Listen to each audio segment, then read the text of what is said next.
12 bagong fighter jets ang binili ng Armed Forces of the Philippines bilang bahagi ng kanilang modernization program. Ang FA-50 Block 70 Light Combat Aircraft ay binili ng AFP sa South Korea.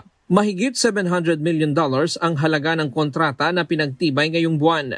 Kasama na rito ang mission equipment, integrated logistics support at training system para sa mga piloto at mga tauhan ng Philippine Air Force. Ang FA-50 Block 70 ang pinakabagong bersyon ng FA-50 na kilala sa modernong avionics, advanced radar systems at mas malawak na operational range.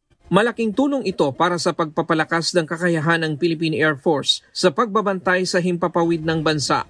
Ayon sa Department of National Defense, inaasahan ang phase delivery ng mga eroplano sa loob ng susunod na 5 taon at target na makumpleto ang buong fleet bago sumapit ang taong 2030. Bahagi ito ng Comprehensive Archipelagic Defense Concept ng pamahalaan at lalong pagpapatibay ng defense cooperation ng Pilipinas at South Korea. Ryan Lacanlale, UNTV News and Rescue. Diyos ang aming sandigan, serbisyo publiko ang aming pinahahalagahan.